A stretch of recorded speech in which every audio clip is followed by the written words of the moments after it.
26. This is the Bottom Line. Armani and Edwards, Ryan Armani, Braylon Edwards with the great Tom Mazaway. Woodward Sports Network, everybody, having some fun already. Braylon Edwards, everybody, with the Jets, Jets hat on. What's going on, man? I saw this and I thought of Maz. I said, you know what? I'm going to bring some Jets love for Maz, man. By the way, happy National TP Day. Today is National Toilet Paper Day. It is. Ooh. And cherry popsicles. And Pet Day. Look, I'm very, I have 3 rules for life. You mentioned National TP Day. Do you want to quickly let me share with you my 3 rules for life? Or if you, I would love it. If you live by these 3 rules, you're going to live a very good life. Okay. Ready? I'm listening. Here we go. I'll do the close-up even for you. 3 rules for life as obtained by Ryan Armani. 1, you don't go cheap on food. You don't go cheap on alcohol. 3rd, last but not least, do not go cheap on toilet paper. If you live by those 3 rules, you will live a very happy life. Toilet paper, very, very important. I got to say, I definitely agree with you. I think that could be the key to success. I mean, just look at where we were as a country last year this time. National TP Day, we were struggling. Oh, man, struggling with the one-ply if you had a one-ply. Oh, man, the hoarding game was real. My goodness, Braylon. So I know you did this. I love this budding relationship between you and Maz as That's well. That's my guy, man. This is that's my guy.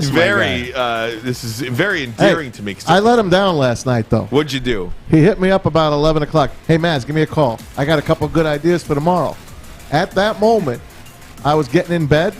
I was actually on the toilet, ready to go to bed. What kind of toilet paper you have? We had Costco. Oh, okay. The Kirkland brand. It's good. Kirkland's good. You can't beat it. So anyway, I'm usually up to 1 o'clock in the morning every day. But I had a headache. I was tired. I was getting in bed. I'm like, Barry, can we do this tomorrow? So then he emails me. He emails me his stuff. I'm like, all right, you the man. So first and foremost, Maz, you can never let me down. Thanks, you can man. never let me down. Thank so you. I just had a couple good ideas, and now they were hot. They were searing in my mind. Yeah, do you see how he thinks? Look, he's always on. Always on. I woke up to the same text message. Keyword is woke up to the same text message. It's 4:45, and I'm like, should I text him back? I'll call you now. And then I think I waited to 7:30 before I replied to that. But now you'd have called me at 4:43. We would have been fighting. We would have been fighting right here, right now. We absolutely would have been fighting. Hey, guys, let's get to this Thursday show. Big show for you. Coming up at 3 o'clock, we talk to ESPN college basketball analyst, one of the best in the country, as far as I think we're all concerned. That is Jay Bilas. He will join us on the program, and we're going to talk to him about a number of things. Going to talk to him about name, image, likeness. He has been talking about college players getting paid for so long. We're going to talk to him about the alliance going on between the Big Ten, the Pac-12, and the ACC. We're going to talk to him about black head coaches in college football. We are just a couple of days away from college football starting. Ann Arbor's own, Emoni Bates. And of course, our lead story with Jay Bilas, Emoni Bates, going to Memphis. He chose Penny Hardaway, man. You talk about a what-if story, man. Penny Hardaway was so amazing those years in Orlando, but like he's reloading the debts and he's stacking them down there in Memphis. Guys want to go down there and play. The culture, it's hard to beat a culture when someone is young, someone can connect to you, someone knows their stuff, they played that level, and they played at that place that you're at. So I want to talk to him about why Emoni didn't go to Michigan State or Michigan, but you can't beat Memphis what Penny Hardaway is doing down there. Hey, don't forget, D. Rose was there. He's got history. He won a national championship. Yeah, Emoni Bates to me is really, it's more than just about where Emoni Bates chose to go play college basketball. Because if you look at the 2021 recruiting classes by rankings, Juwan Howard and Michigan are the #1 class. You look on Twitter and you see, Juwan Howard watching summer league games of his guys, rooting for his guys, and I just think, is Coach K doing that? Is Bill Self doing that? Yeah. Is Roy Williams is retired, but are any of that older crowd doing that? And there becomes a point where you look at the relatability between kids who are playing in this AAU culture. Everybody's friends with everybody. Everybody's on social media. And these younger head coaches like a Juwan Howard, like a Penny Hardaway, who just hired Rasheed Wallace to be an assistant. That's going to be fun. If there was a more fun coaches room in college basketball, I would anticipate the Memphis one being a pretty good one. I know what that coaches lounge is going to smell like. But yeah, man, you hit the nail on the head. Parents now are younger. Parents are very involved in social media. These kids have been stars for some time now, and they're seeing these guys at AAU camps. They're seeing these guys at tournaments out in Vegas and other places, and they want the cool coaches. They want the guy. The connectivity is a real deal. If I'm a guy that's 18 years old and I'm seeing Juwan Howard watching the AAU games or watching the Summer League NBA games and talking about his guys, look at this guy, that's my guy putting in work and doing that. The connectability and the relatability is so important. And so I want to go there. I want to do that, as opposed to the same old stuffy, if you will, or the older coach that maybe has lost some of the connectivity. Now, they still know how to coach, but hanging out and doing the other stuff, they don't do that. I look at Tom Izzo and I wonder how he's waking up this morning, actually. Because here's a guy who thought that he had secured, really one of the best. I think he's officially ranked the third best player in this 2021 he's number class. one. I think he's number one. He won what? Gatorade Player of the Year as a sophomore. Either way, rank him 1, 2, 3, 10, however you. He's one of the most impactful college basketball players that is going to be playing this coming season. He's one of the most impactful for sure. And you thought you had that guy. You thought you had that one and done player that essentially would lead you, hopefully, to a second national championship. And what happened? How did he slip through your fingers? I don't know the answer. I know how he woke up, though. He woke up something like this. Right, to a nightmare. I don't think that is understated. So we'll talk to Jay Bilas about Emoni Bates. First and foremost, you can see how I'm hanging out with this guy so much, because that's your line, first and foremost. First and foremost. But we'll talk about that. And we'll get into some college football as well. But, Braylon, I want to start with the Lions a little bit, if I could, because there was no media availability today. They do play their final preseason game of the year tomorrow against the Indianapolis Colts. And it is the final chance for many of these guys to make an impression, to perhaps gain a spot on the 53-man roster. I'll ask you, what impact does the game itself have? For how many people do you think, how many players do you think actually the game will matter tomorrow for? Because I have a feeling, my gut tells me that, not too many people, can make that significant of an impact or not an impact, because you've been going now for over a month in training camp. If you haven't shown something now, if you haven't separated yourself by now, how much will a Friday night game against the Colts mean? You would know more about that than I would. And I would. And I would say this. I would start off by saying this is kind of a different year as it relates to preseason games and having that impact, is because since there are only 3 this year, Maz and Ryan, there's 2 weeks in between last preseason game, start of the season, which means you have more time to rest. So I guarantee you'll see more the second team, third, you'll see more of them play in a game like this. You'll see a lot of third team. You'll see a lot of fourth team guys.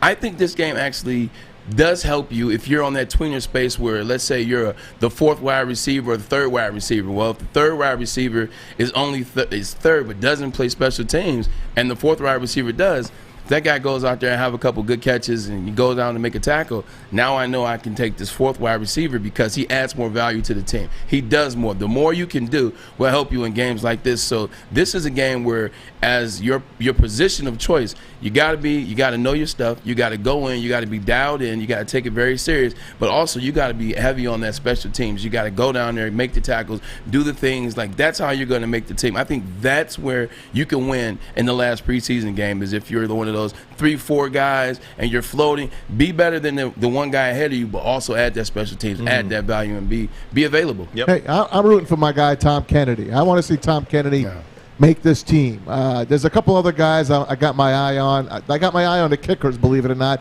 because there's going to be some rookie kickers. The Giants have a really good one. So do the Colts. They're not going to keep their kickers. So these rookie kickers are going to be available. Of course, they let Matt Prater go. So you're going to have some questions. You got some veterans, but they're not very good. Otherwise, they wouldn't be out on the waiver wire. That's who they have with the Lions right now. Those are the guys I'm looking for. And Jelani Tavai and Will Anyway. Him. Will in the secondary, and I just lost his name. Parker? Harris. Will Harris. Thank you. There we go. That's a second and a third round pick in previous regimes. They're fighting for their roster spot. Here's an interesting question.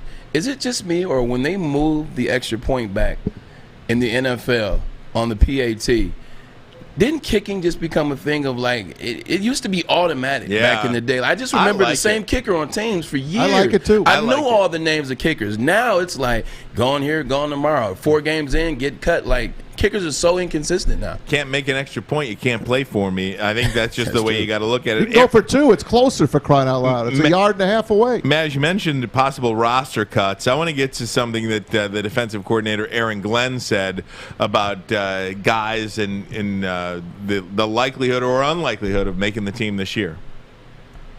Well, I will tell you, my focus right now, for the most part, is, man, trying to get these guys to just play hard. Play hard, play within the scheme, and continue to improve.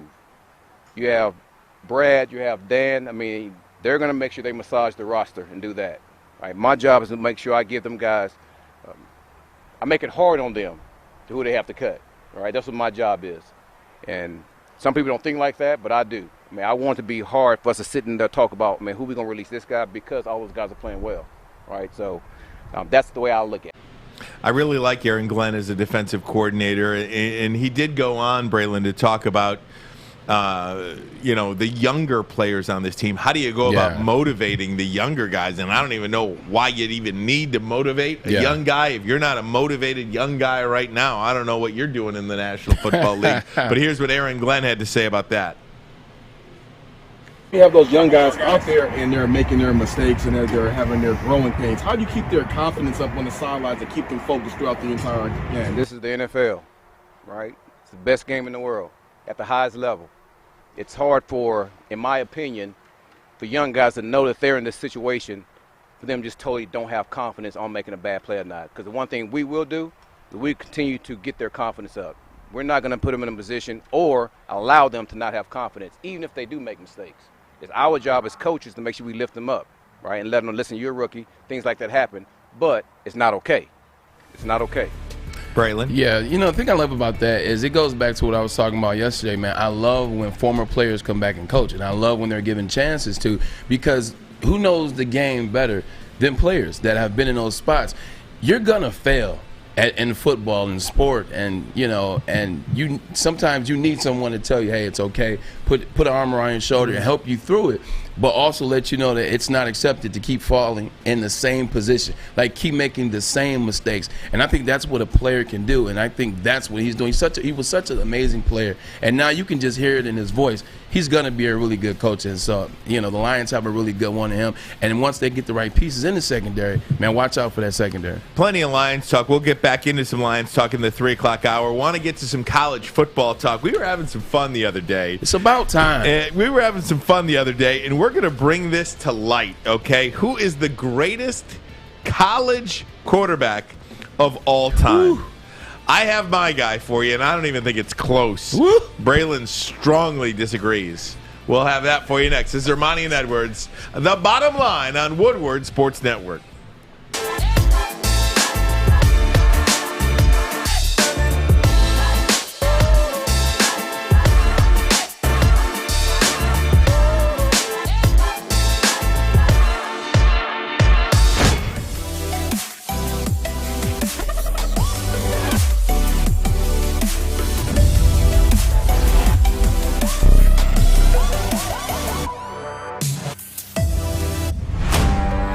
Hey, thanks, everybody. If you're watching us on YouTube, if you're watching us on Twitter, wherever you are watching us, we really appreciate it. Just you can even watch us at home on television. All you got to do is grab that voice remote, look into your TV's eyes, and say, YouTube Sports, or excuse me, Woodward Sports. I don't think that'll work. Woodward Sports on YouTube will show up right on your television set. So we appreciate that. If you're listening to the Woodward Sports app, we certainly appreciate that too. And of course, we want you to patronize our sponsors. That's how we keep the lights on around here, as you say. I love that. Hey man, you gotta keep the lights on, man, and they are bright. We were having some fun with this topic in the back a couple of days ago, and we're going to bring it to the air right now. That is, who is the greatest college quarterback of all time? And here were some choices. If you're listening on the app and cannot see, you got Vince Young, Tim Tebow, Cam Newton, Marcus Mariota, Matt Leinart, Johnny Manziel, Tommy Frazier. Down goes Frazier. Joe Burrow, and Danny Warfel is on that list. Danny Awful? Somehow. I like him, but if there was anybody off the board as well, you could bring that to light. So we haven't flipped a coin or anything like that. Braylon, I will let you have the floor to decide who you want to go first. Maz. Don't ask me, man. I'll put it out there. Yeah. First of all, where's Joey Harrington on that list? All right, he had the billboard on Times Square for the Heisman. Your turn is revoked already. There you go. I pass it to Ryan. Okay. Ryan's got passion. Give me what you got. I don't even think this is close. Okay. I seriously do not. I think the best college quarterback I have ever seen in my life is Vince Young, and I don't even think it's close. I think Vince Young revolutionized the way that college football was played. I think that Vince Young changed college football forever. What he did in that Rose Bowl game against... Which one? Well, the one against Matt Leinart and the one against Reggie Bush. Because I played him the year before. He did the same thing to us. Yeah, he did the same thing to you guys. We've never really seen anything like that to that level. Yeah. And I just think the success that he showed at that time was revolutionary. What he did for offensive football, what he did for black quarterbacks, mobile quarterbacks, guys that can drop back and throw the ball 60 yards. And by the way, he can he was Michael Vick, really. I mean, we saw Michael Vick in the NFL. And in college football, I guess, but on this grand scale, Michael Vick played at Virginia Tech, and we saw him a couple of times in college, but Vince Young was nationally televised each and every week in the primetime games. It was nothing like we've ever seen before, and I just think because of when he did it as well, you have to take that into account. Vince Young, to me, the best college quarterback I've ever seen in my life. I think when you have this conversation, like when you have this back and forth, no matter who you have it with, no matter what level, like what needs to be said is who is the best quarterback and who is the best player. I think there are two different things. If like Vince Young was amazing, I got to see firsthand on the other sideline what he did to my Michigan Wolverines in 2005, January 1st Rose Bowl. Like I knew we were going to win. I had 3 touchdowns. It was in the bag, and then he rushes for 197 yards and 3 touchdowns. In the crunch. But he's a just great player. Before you go on, can I just make one caveat to this? Because you did have an up-close and personal look at Vince Young. Yeah, he ran right by me a couple times. One of the reasons I hate doing lists like this is because anytime you do something like this, it's almost like you have to knock somebody else down. You do. To make your own point. Yeah. And I don't want to do that here. Yeah. So whoever you choose, I am not going to knock it down. Because you can't. You won't be able to. You won't be able to. I love Vince Young. I know him personally. Like I saw it. He literally ran by me on the sideline for a couple of touchdowns. But like I said, it's player. Like if you're doing that, that's a different conversation. That's a him.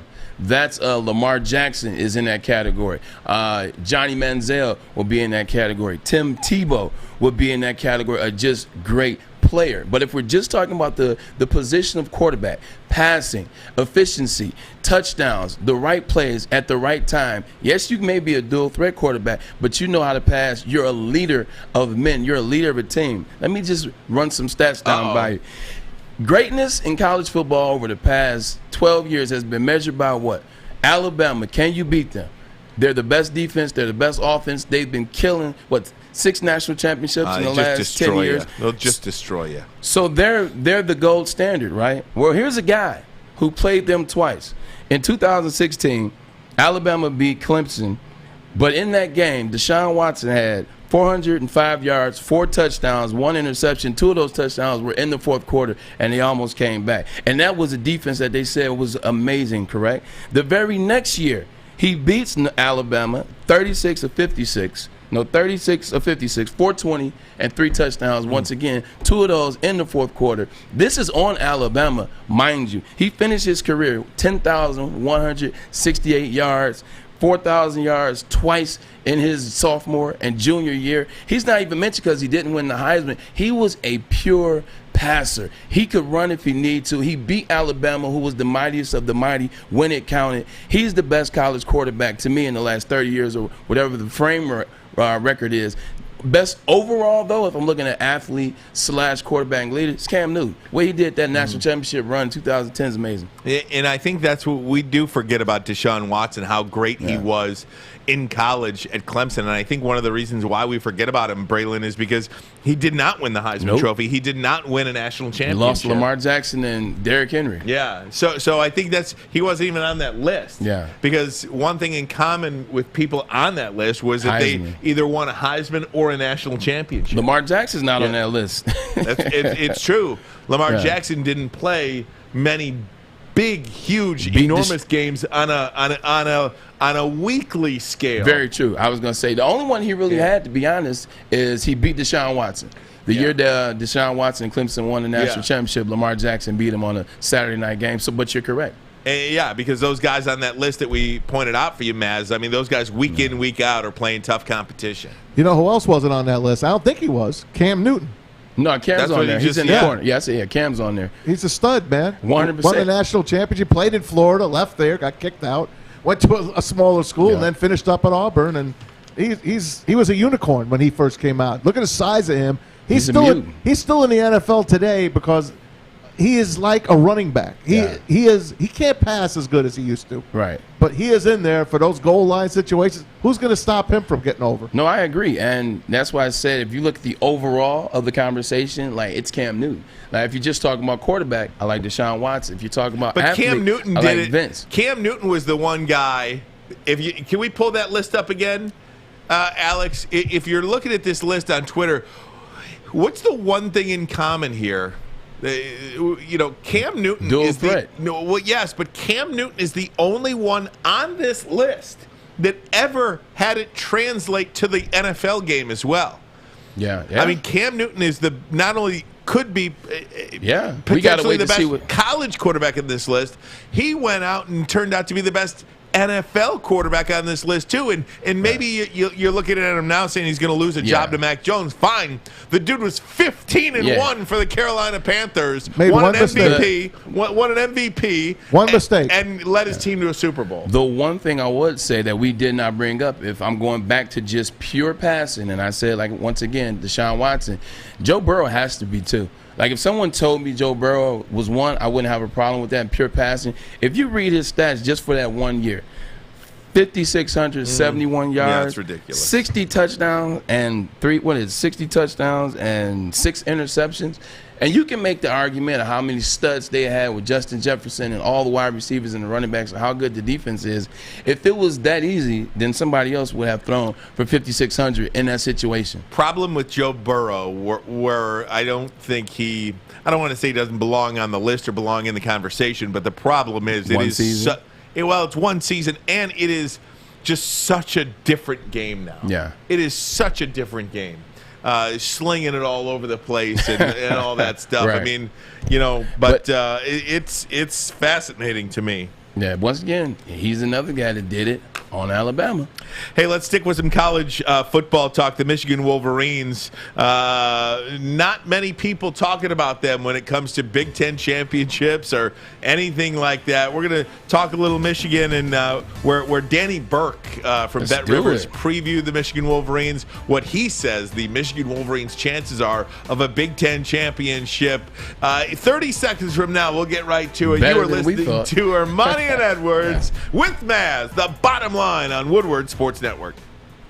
Welcome to the Call Sam Chopper Shop, where you can win a custom-built chopper while helping our veterans at the same time. Watch as the Bad Pig Custom team turns this bike into a one-of-a-kind classic chopper. And when it's finished, we'll be donating the bike to Volunteers of America Michigan to raffle off in support of our vets. A great cause to give back to those who've given so much. Watch for Call Sam Chopper Shop episodes on our social media channels and get your raffle ticket today at callsam.com/Chopper Shop. Northwestern Tech started a new career in an industry that is always essential, the heating and cooling industry. Learn more today by visiting northwesterntech.edu. Welcome back to Emoni and Edwards with Maz here, the bottom line. Let me just quickly say, what are the benefits, Braylon, to having this studio within the Lady Jane's World Headquarters here? Oh, man, I know where you're going. Oh, man, look at this Can you guy. just look? Zoom in on that. Look at this for a minute. Look at that beautiful cut. hair. Not too close now, Alex. There isn't a hair out of place. My eyebrows are done nice. I got that hot lather neck shave. Your eyebrows are on fleek. On fleek, as they say. Did you get the head massage too? Oh, I thought you were. Nicole's out there. We've got Ashley sitting behind Maz.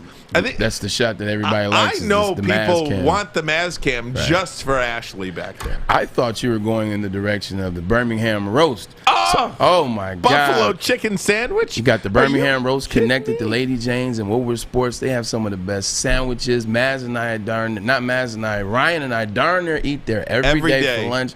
Great salads. The people there are what make it special. Talk to about the people. Man, the people there always greet you with a smile, Braylon. Very accommodating. This is a great place to come to work every day. Who's got it better than us? Nobody. Maz is loving life over there. Maz brought in his kibbeh. Kibbeh. I tried it. Very first time. Did you like it? I did. I said I just needed a pickle. I think a sliced pickle would be okay. That's not bad. That goes. Look at that. That's Mediterranean-esque. There you go. Well, yeah, they put it on the shawarma. They do. By the way, Angels playing Baltimore today. Shohei Ohtani hit number 41. How about that? We got some Baltimore Orioles talk coming up a little bit later on in the show, and it's a really funny thing that the Orioles have going on. It's trending, as they say. So VSiN's, the Vegas Sports and Information Network, Danny Burke, he previewed Michigan's chances of winning the Big Ten championship. This is through Bet Rivers that he does, but Danny Burke previewing the Michigan Wolverines' Big Ten chances of winning the championship this year. Take a listen. Tonight brings us up to Ann Arbor to preview the Michigan Wolverines and a squad that is sort of an anomaly, at least in my eyes this season. Some turnover personnel-wise, quarterback competition, and what can Jim Harbaugh produce this year? Well, as we look at their odds for Michigan, they are 100-1 to win the national championship, 20-1 to win the Big Ten, 10-1 to come out on top of the Big Ten East, and they got a win total of 7.5. The over is even money, the under -125. Now, just breaking down this squad, just first and foremost, the strengths that this team does possess as of this point, really. They led the Big Ten with the fewest tackles for loss allowed per game, and the pass protection was really solid. So the offensive line was pretty stout last season, and we can expect more of the same this year. 4 starters are expected to be back. Now, an issue that Michigan kind of had offensively was in the backfield, right? I mean, they really needed to get that ground game going, and you're going to have Hassan Haskins and Blake Corum. They should be back in the mix. It's going to be a tandem of them two in the backfield. And you get 3 out of the top 4 wideouts to return. So the skilled players are there. The offensive line stays consistent. Offense should be pretty solid, but who's going to be the starting quarterback? Is it going to be Cade McNamara, who, at least what I've seen, the indications are that he is the likely starter. He hit 61% of his passes, 425 passing yards, and 5 touchdowns this past season. But then you get Alan Bowman, the transfer from Texas Tech and Lubbock. 3 seasons, he hit 67% of his throws, over 5,000 passing yards, 33 touchdowns. So look, the competition is there certainly for quarterback, but again, we'll see who can produce more and quickly and really more efficiently, of course. So that's a big question mark too, which makes it a little bit difficult to want to bet on this Michigan team. But let's kind of get further into their weaknesses defensively. They finished 3rd worst in the Big Ten, allowing 434 total yards and 35 points per game. Not used to seeing that out of Harbaugh's squad. Pass rush was brutal last season. 9 sacks in 6 games at one point. And defensively, they only collected 2 interceptions. Bad for Michigan. And that was Danny Burke, Vegas Sports and Information Network. And look, the numbers themselves are very interesting to me. I would think these numbers give virtually no indication about anything. And in fact, I am surprised they are. I think they're a little low. I mean, 10-1 to win the Big Ten East, 20-1 to win the. If they win the Big Ten East, in my opinion, they're winning the Big Ten. Yeah, you know what I mean? Yeah, true. Like, I mean, so he's like 10-1 and 10-1. Yeah, because you're already playing Wisconsin on the other side. I mean, that's probably going to be the best team on the other side. I mean, so you've got to beat Michigan State, well, which shouldn't be too hard this year. Maybe not. It was last year. And you've got to beat Ohio State essentially to win the Big Ten East. Yeah. Thought this was kind of low odds. Yeah, the odds part is very interesting. 10-1. I'm like, they have to go to Ohio State. They have to go to Michigan State. Ohio State's here. They have to go. They had to go to Wisconsin. They have to go to Penn State. Ohio State's here. My bad, read that wrong. Doesn't matter. It hasn't mattered in the last 20 years where the game's been played. I wasn't taking it there. You took it there. But no, what I was going to say is more so on the actual critique that he broke down. I think that, they were just so bad last year and so inconsistent that when we were trying to break them down earlier, when we first started the show, we were just thinking about that and talking about that as opposed to look at it for what it is. They do have a returning, experienced offensive line that played pretty good. And actually, the offensive line has probably been their strong point for the past 4 seasons. Yep. So they do have them coming back. Hassan Haskins showed us things at time last year when they were blocking well. They do have some skilled players that played last year, like Bellamy, leading the charge and coming back. So that is a good thing. I just think the inconsistency of the offense last year is what we were looking at. So looking at it that way, that's good. That's hope for us. But the problem is still the same thing. It's the quarterback position. Like, once they get some consistency, like Josh Gaddis last year, trying to implement that offense, but then it's Milton, and then it's Cade, and then it's not. It's all over the place. Once they get consistency, you can really judge them. So, who knows? I think, though, there's two things that he pointed out on this list that really are bothersome to me a little bit is, Alan Bowman, Cade McNamara, J.J. McCarthy. Again, who, and who? The old saying, if you got 3 quarterbacks, you don't have any. I'd like to see somebody separate themselves, and maybe that's McNamara. I don't know. I'm going to give the kid an opportunity to play. By all accounts, it's his job right now, and before we go nuts and say he can't play, we got to let him play first, right? Western Michigan, September 4th. Also, 35 points per game a Michigan defense is allowed. Yeah. And no offense to anybody in the Big Ten, but it's not like the Big Ten is lighting up the scoreboard against anybody, okay? They lighting it up on us. Yeah, they're not out there playing Auburn and Alabama and Florida and Georgia and all of these teams that go up and down the field, 3, 4, 5, 6 plays of possession before they score a touchdown. This is a grinded out, still kind of Wisconsin rushing the ball. How you giving up 35 a game in this conference? Well, that's what I want to know. It starts when you let Ohio State score 60. So you're already behind the 8 ball when you add that in there to the mix. But now you look at teams like Indiana. Indiana puts points on the board. Wisconsin, that ground and pound, but then they always have that Fumagalli type tight end that they had a couple years back, and Quintez Cephas, who actually plays for the Lions now. Yeah. Like, they have those types, so they put points on the board. People are scoring in the Big Ten at a higher clip than they used to. But to your point, it's that secondary. The secondary has been very iffy. If you can't get to the quarterback, that's kind of what we relied on. And when Michigan was having success in 2015, 2016, you can name all the DBs. You got the David Longs, the Jabril Peppers, the Jordan Lewis. Like, that was a strong point for us.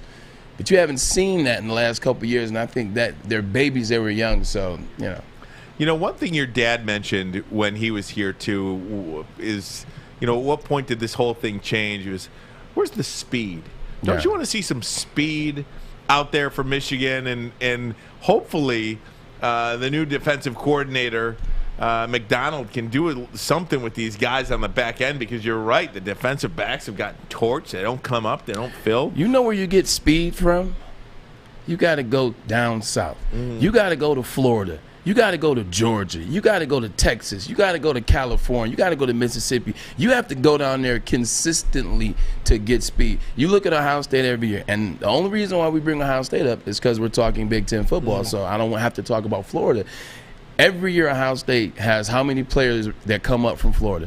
They have a pipeline into Florida. Like, remember when Michigan brought in our Florida players, Devin Bush, lightning fast for a linebacker? Still can't believe the Lions didn't draft him. Devin Bush was from the, like, we had that fast, like, that was something that we need to see consistently. Like, that's where you got to go. So that's on recruiting. Like, you got to go down there and you got to dig and you got to pull these kids and bring them up to Ann Arbor. It's going to be fascinating to see. Yeah. I can't wait to watch. We are 9 days away, 9 times before we see the 2021 version of the Michigan Wolverines play. We'll have college football. Oh, what do you – stop it, Maz. Sorry. What? Did you see what he did? Did he flick me off? No. He went like do it, Maz. Don't you ever do that prior to a loss. Yeah. They have not lost any. They're undefeated. They're unbeaten. I'm looking at Harbs in the back on the big screen. He has not lost a game yet in 2021. He makes me sick. He's undefeated. Mess. He's not lost a game yet in 2021. You know what? He is in shape, though. He lost weight. He's back to his playing weight, he said. So maybe he'll get his head out of his ass. No negativity and no swearing anymore, please, Mess. Sorry. Please. Can't help it. Kids are watching. Okay, guys. You got to get ready for this one. You guys ready for it? I'm ready. On National TP Day, I'm ready, baby. Oh, man. National TP Day. Let's do it. We're going to have something fun for you next. This is Emoni and Edwards, the Bottom Line, Woodward Sports Network. 30 seconds. We'll see you. Do you know why realtors love using Hall Financial as a lender? Because of our commitment to speed and service. We have nearly 4,000 five-star reviews already. Call today, 248-308-5000, or go to callhallfirst.com.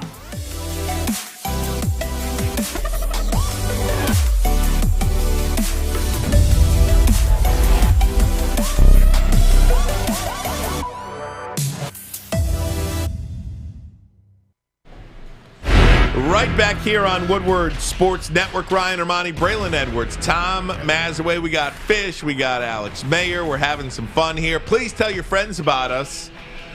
Let them know where they can find us as well on YouTube. Just Twitter. search Woodward Sports. Bottom Twitter. Line. Woodward Sports Bottom Line. Search, anywhere where podcasts are found as well. Please tell your friends about us. We're in there. We're having some fun, and we are just getting started here at Woodward Sports. Those guys in the midday show, 11 to 1 live, and of course you can listen to them anytime you want. Joy Bell, Neil Rule, Darren McCarty. Big D Energy. So that's good chemistry. Don't forget the Morning Wood. Well, I was going next there. Adam Baydoun. Juicy Jeff. Kennedy. Oh, Kennedy's killing it, too. Yeah, I mean, she's setting those guys straight, let me tell you. Baydoun really knows how to stir it up a little bit, too, doesn't he? He is quite the stirrer. Man. Yeah, he stirs it up on these group texts, too. I listen to that guy. I feel all kind of emotions. I want to go through the phone and be like, guy. I like seeing him and Maz go at it. Yeah. Hey, jumping back into some Lions talk here. I don't want to get too much in the gambling aspect of it, right. But the Lions, game by game, what they are an underdog by is striking. I don't think you can even minimize how bad they're expected to be. Let's put it up on the screen right now if you're watching on YouTube or watching on Twitter. Here are the game-by-game lines for the Detroit Lions. They are an underdog in every single game. But not only that, they are an underdog by a touchdown or more in 1, 2, 3, 4, 5, 6, 7, 8, 9 times. 10 times? 12. 12 times. When was the 1, last 2, 3, time? 4, 5, 6, 7, 8, 9, 10 games I got. Okay. When was the last time Cleveland was -10 at home on anybody? Oh, my God. When's the last time Cleveland was ever -10 at home? The closest they are right now Chicago? is a Week 8 game against Philly. They are Cincy. +1. If I could just add one thing, guys, if you notice, there's only 16 games on there. Well, there's actually 17. The last game is a home closer against Green Bay. They're 8.5-point underdogs. That's why that the one. 12th. I was looking for the other one. That's where that 12th game comes into play. That's where that 12th game comes into play. I mean, that's ugly. I don't even know how to characterize that. Ugly. That's very ugly. That says that they have no faith in what, Dan Campbell, not necessarily him as a coach, but what they have to work with. And some of the things that we've seen, we've talked about some of the positions you don't really recognize players. You don't know if they have it. It's inconsistency. It's not inexperience at those positions. And so based off that, they're playing in some tough places. They're playing against some tough teams. You got to go out to, Green Bay. You got to go to Denver, and what Denver has, I think Denver is going to be the Teddy surprise. Bridgewater, L.A. I think L.A. Matthew They got to see Stafford. Stafford. I think Denver is going to be the surprise. I think Denver will be the surprise team of this year. Also, they got to go to Seattle. That's a tough place to play. Pittsburgh. How about Pittsburgh. How about Teddy Bridgewater? Starting in Denver now. Yeah. All the talk about Denver Paxton offering or Drew Drew Lock Lock. to the Lions. I mean. How about that? They thought that looks like a good deal for the Lions not to take that, right? I don't know. Drew Lock's not done yet, as far as No, I'm but concerned. obviously he's not good enough to start for the Denver Broncos. Right. So why would he be good enough to start for the Detroit Lions? I think that's more about they feel like sometimes when teams can win right now, they feel like they can win. Like that defense is going to be great. Chubb is back. Von Miller is back. The secondary is as revamped since the leaving of Chris Harrison and Aqib Talib. Like that defense is going to be really good on offense. Melvin Gordon back in the backfield. The rookie running back as well is going to be good. Teddy Bridgewater has had success at the highest levels. 5-0 when Drew got out a couple years ago. He had the 11-5 season out there in Minnesota. Went to the Pro Bowl. Like he's had some moments, and I think he doesn't hurt you. And that's the key thing. Drew Lock turns the ball over. Teddy Bridgewater, he may not be super exciting, but he's going to put the ball. Judy, he's going to put the ball in their. Oh my gosh, he'll put the ball in their hands and just won't turn it over. Do you like Goff, or do you like Lock? Give me Goff all day. I take Goff. Goff took his team to the Super Bowl. I'm just throwing it out there. Oh, yeah. Goff has played in the big games. How about Goff or Bridgewater? I got a Goff shirt on. You know what I'm saying? Goff or Bridgewater? Goff. Bridgewater. Because I think, Goff you can get rid of at the end of this season. You sign Teddy Bridgewater, you're going to sign him to more than a one-year deal probably, Okay, right? Even though Goff is on a more than option. one-year deal. Yeah. I'll give you another one. Okay. Goff or Sam Darnold? Goff. Sam Darnold. Darnold looks lost. I think he don't look like he's got a clue. All right, okay, hold on. Let me backtrack on that. I'll take Darnold before Adam Gase ruined him. You can't do that, though. Why not? Because he already ruined him. I was trying to get a sneaky win in there. Yeah, what Adam Gase did to his mental and his confidence, I don't think he'll ever recover. I don't think he'll ever recover. And that's kind of what Aaron Glenn was talking about a couple of segments ago when he was talking about young players having confidence. For young players, it's all about confidence. And I'm sorry. Especially at that position. Outside of the quarterback position, it's quarterback and defensive back. Cornerback and cornerback and quarterback are the two positions. If you have no confidence in those positions, you're done. Yeah. You are done for life. Yeah, I just remember watching that Monday night game where the Jets were playing against the Patriots, and here's 1 interception, here's 2 interception, here's 3 interception, here's 4 interception. Is that the one where he's saying, I guess, seeing ghosts out there? Then you see the play in the end zone, and he just looked scared. He thought he saw a ghost. If you're watching your rookie quarterback as a head coach go through that, you got to know to pull him out. And it's not pulling him out that's going to shake his confidence. You pull him out, you pull him to the side and say, hey, it's going to be all right. It's bad. It's one game, and you move forward. But he left him out to dry. I just felt so bad for that kid in that moment. Let me get back to the topic at hand where the Lions are, in 12 games this year, they are more than a touchdown underdog. That is as abysmal as you can get as an expectation for any NFL football team. There are 2 teams that are worse than that. Can you guess those 2 teams? Who wants to guess those 2 teams? Okay, please. Houston. That's one. Houston. Cincy? No. Nah. Houston's one of them. Nah, if I ask you the division. But there's a team that's worse than Houston. Us. No. He says we're two three. teams worse than us. We're the third worst. Houston's the second worst. What division? They're in the AFC. Nah. That's the conference. I said the division. Jaguars or Oakland? Jaguars. Oh, yeah. How can we not say the Jags? Alex, I got to But can I just say this about the Jags? Yeah. Just go 3 years back. Blake Bortles Super has Bowl. them 2 minutes, a minute and a half away from the AFC Championship. Just 3 years ago. So you're saying they got some talent there? I say they still have some talent there. Now, I know they traded a couple guys away and they kind of tore it down, but they didn't tear it down to the studs like the Lions are doing. 3 years ago, the Eagles won the Super Bowl. Yeah, Look at them now. Yeah. But you see, we'll show you here in Detroit, Maz. You can be that close to a playoff win like they were in 2014, the Lions, right? Or they were in 2016. That was a 9-4 team in 2016.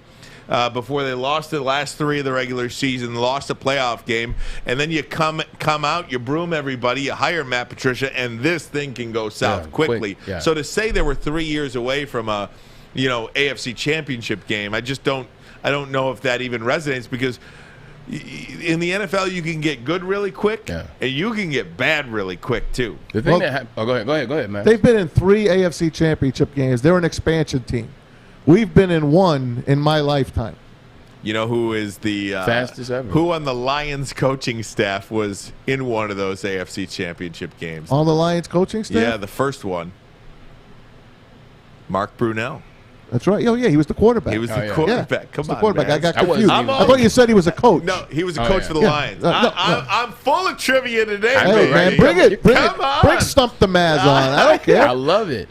But Jacksonville, Houston, and Detroit. Listen, Houston's the worst. Houston's the worst. You think they're going to be the worst team? Lions in the league is second worst, hands down. Because I think the difference is, and I agree with you, the difference is one is a fully dysfunctional organization. Houston. Like the Houston Texans is completely dysfunctional from top to bottom. You're so the right players' about that. experience. We're not dysfunctional, at least right now. We seem to be in line. Sheila is in line with Holmes, is in line with Campbell, who's in line with the players and the coaches that they brought in. So yes, we got to get there, but it's not dysfunctional. You're that so thing is freaking right ugly. about that, dude. I didn't even think about that. That That's a thing is great ugly. point, Braylon. Yeah. If you could look at how bad the teams are going to be. Players hate players. If you look at how bad the organizations are, top to bottom, you definitely have to put Houston first. Well, Bob McNair was their owner. He passed away. Since he's passed away a couple of years ago, they've gone in the tank. And then you put Deshaun Watson, who is on 8% of all fantasy football teams right now. We haven't heard a word about what's going to happen to Deshaun Watson. Don't they have to say something pretty soon here about what's going to happen? What about one way or Rusty the Harden? other? Where's Rusty Harden? Yeah, I don't hear anything right I think now. they have to say something probably by that first week. So we're probably a week away from an actual listed on the injury report or something, right? What are they going to bring back? Matt Stump the Schwab? Who is Matt Schwab? Who is Houston's quarterback right now?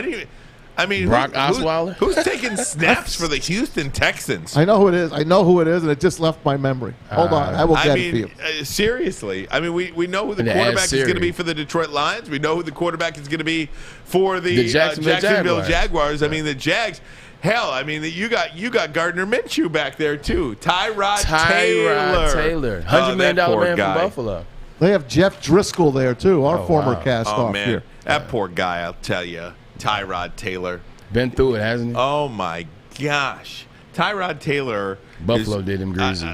Buffalo did it. The Chargers. Oh, that's right. The Chargers did him really bad. He had the shot in the back that was wrong, and it punctured a lung or a rib or something like that. Yeah, that was opening week, and that's how Justin Herbert got the gig. Can you even believe it if that was you? Oh, my gosh. I'm suing. Tyrod Taylor. I'm sure. Suing. Believe me, they paid him. I know. Yeah, I know. That's a grievance. I don't have to believe you. You could tell me. And then he goes to Houston with this mess. Are you kidding me? Man. Oh, my goodness. Hey, guys, it is Man Chill Out. We got some good ones for you next. 30 seconds from now, we'll do that. Top of the hour, Jay Bilas going to join us. Emoni Bates headed to Memphis. Snubs Tom Izzo and the Michigan State Spartans, I should say. Haven't said the Michigan State Spartans too many times. It's like a tongue twister. Yep, we're having some fun here. Woodward Sports Network.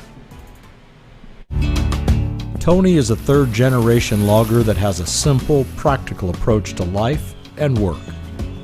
That's why his Coast DX342 knife is perfect for him. The stainless steel blade is rust-resistant and made for all-weather use. And the double roll-lock safety ensures that it will never inadvertently close when he doesn't want it to. That's why Coast is trusted tough. Hey, it's Maz for our good friends, MyBookie.ag. Of course, our studio sponsors. It's winning season at MyBookie. Don't forget to use that promo code Woodward. They'll match your first deposit every dollar. Dollar for dollar, up to $1,000. You can get going with that winning season. NFL season starting. College football this weekend. You can bet baseball. Hey, Angels and Orioles are playing right now. Yankees on 11-game win streak. Bet them, bet the parlays, do whatever you want. And, of course, there's the future bets as well. You can do it all at mybookie.ag. Use that promo code Woodward. Your first deposit match dollar for dollar up to $1,000. Bet anything, anytime, anywhere with MyBookie. All right, team. Here we go. It is one of, if not, the favorite segment. This is us, man. This is our identity, man. Man, I'm telling you. We even got Maz excited about it now. Maz is getting great at it. Your man chill out yesterday was one of the best things that I've ever seen on in person ever. Been a part of. I didn't really, it's not practice or anything. You It's just spoke from the heart. Yeah. And if you didn't get a chance to see what Maz thought about the mask mandates for schools in Oakland County, feel free to go to yesterday's show. You can find that on YouTube. I'm not anti-vax. I am not. I am not anti-vax. I am not vax. I'm not anti-anything. I'm down the middle. I'm down the middle. I'm not a Republican. I'm not a Democrat. I'm not anything. I'm down the middle. I'm a sports fan. That's it. Don't get him riled up again. Just check it out. Woodward Sports. I don't care about YouTube. politics. Don't get him riled up. Maz, you were so good yesterday. I'm going to let you go first today. You are? Unless you want to clean up the... I'm passionate, man. Okay, I got another passionate thing. Okay. You guys know I love NFL. That's my true love. My second love is Major League Baseball. I absolutely love baseball. But the season's too long. It's always been too long from the 1950s on. It went from 150 some odd games, I think it was 155, to 162. I think it should be 150 games. Let me explain why. Here it is in the dog days of August. We're playing in 100 degrees. A lot of them are, of course, indoors and air conditioning. A lot of them are outside. Nobody wants to be outside in this type of heat. But let me take you further. The season goes until the end of October. Except one time when they had the strike season, and it went into November.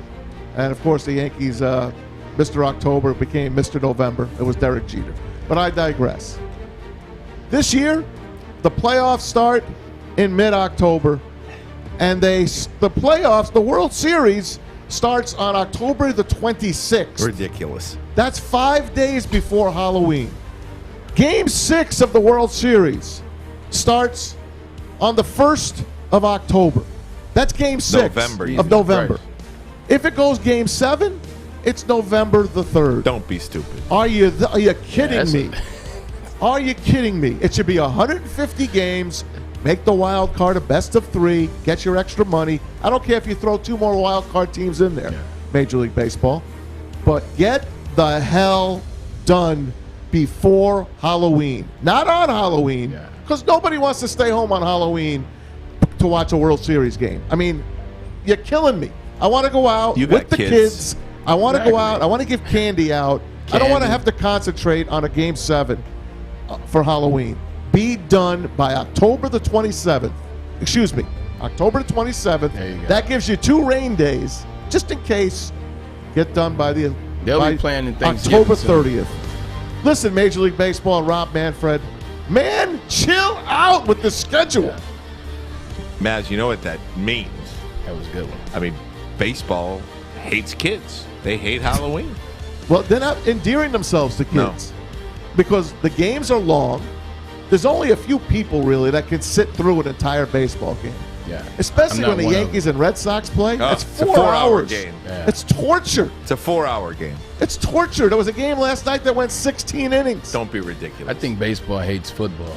Baseball hates the NFL. That's why they try like they're trying to infringe on their season. Get the hell done before Halloween. The highest rated World Series game is 10 times lower viewership than the worst rated NFL football game. I mean, I'm what's not that comparing them. They're both great sports. Yeah, but still. The World Series is phenomenal. Right. Come on. Agree. Braylon, you up? Sure, why not? I'll go. Mine's is very simple.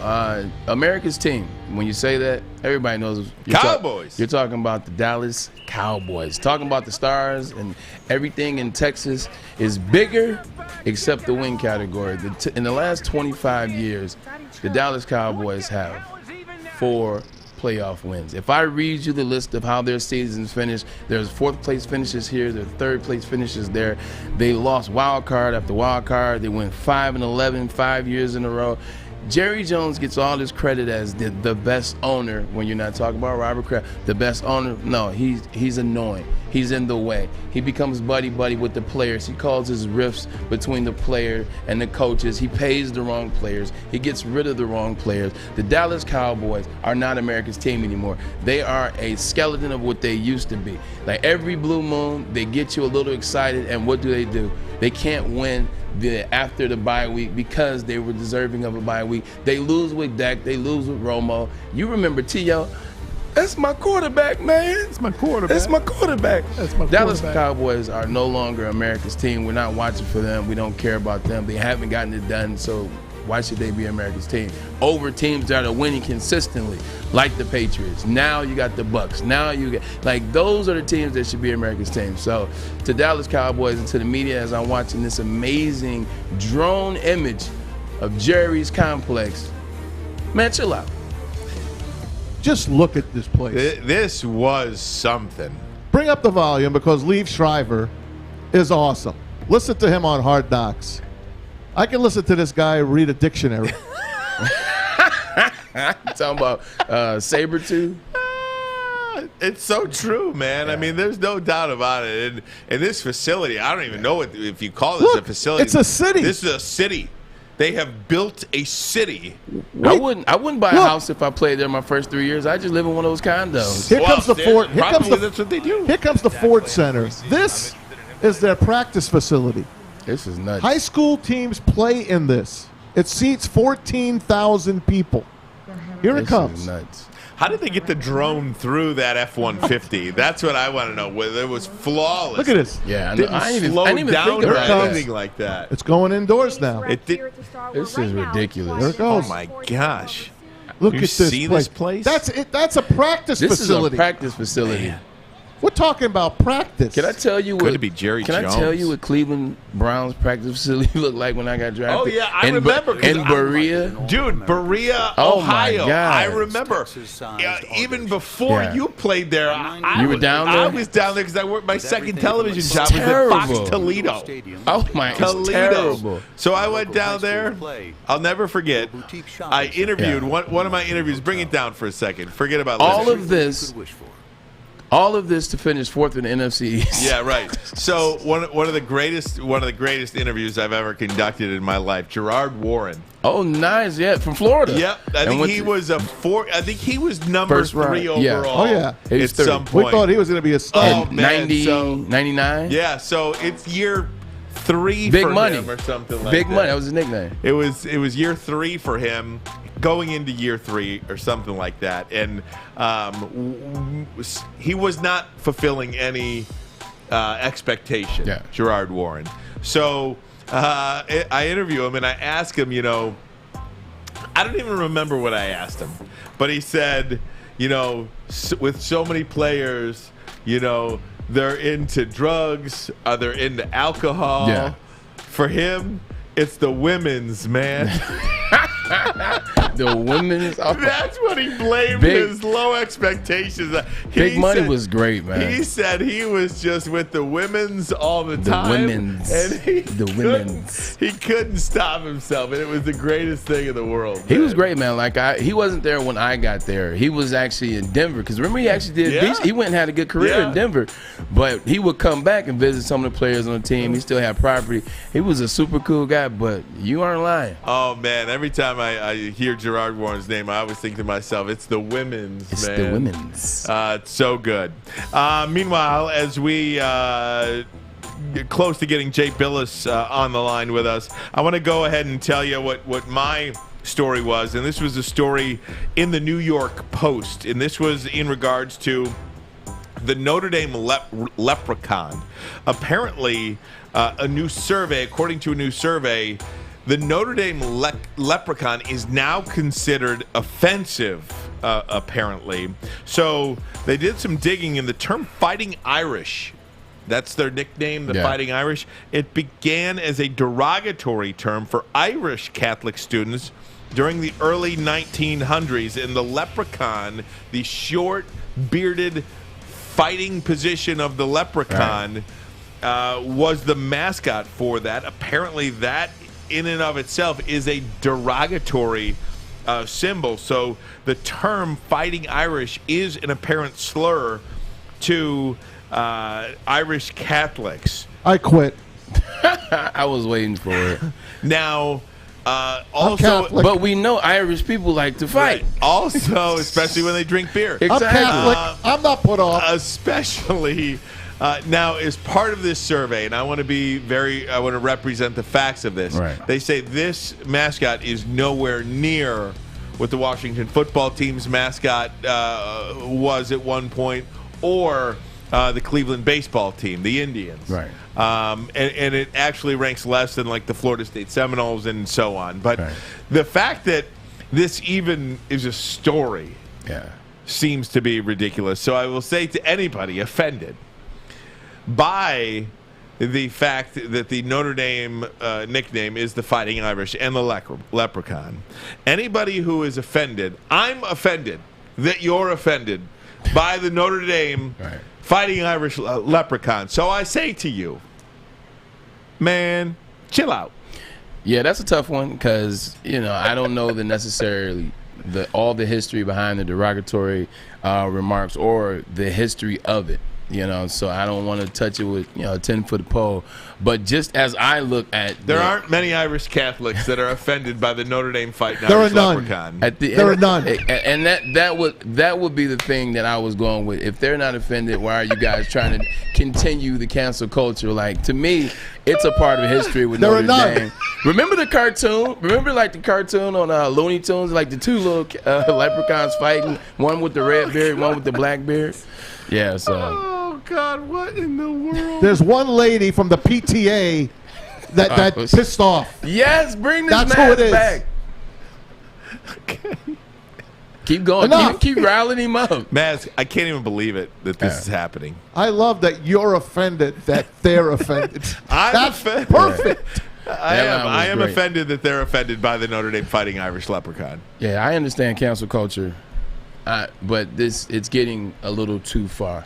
I hang a fighting leprechaun on my sports tree every Christmas. No. I have the Notre Dame. I think it's one of the great logos. No, you're cheating. Now you're cheating on Michigan. I hate Notre Dame. I have plenty of Wolverine stuff you're on a traitor. Look, I hate Notre Dame too. I do too. When I was going on the college tour, when I was in high school, I had all 4 points in high school as a captain of football, captain of baseball. You said that before. We know you're very proud about this. We know you were heavily recruited. Look, very heavily recruited. South. Look, I go to Notre Dame for a college visit, go through the admissions thing, and the admissions lady or whatever says, buddy, I'll save you $50. Don't waste $50 on the application. I said, what? Can you believe that? Oh, I digress. Let's get right to it. This is why many of you are tuning in right now. Who cares about us? We want to get to Jay Bilas, ESPN college basketball, ESPN analyst. He is with us now. Jay, can you hear us? You're just fine. You guys doing all right? Oh, Jay, he's on yes, video sir. too. How's it going? Thanks so much. I'm not sure how much of that you caught, but can you believe that Notre Dame admissions person some 25 years ago told me not to waste $50 on the application? I was so offended by that. I'm impressed they talked to you at all. That's better than I expected. Right. No doubt about it. But, Jay, we really appreciate your time, so we want to get right to it. For so long, Emoni Bates was expected to go play for Tom Izzo and the Michigan State Spartans. But a couple of months ago, he withdrew that commitment and now ultimately commits to Penny Hardaway and Memphis. What do you think went wrong there? What do you make of that whole situation?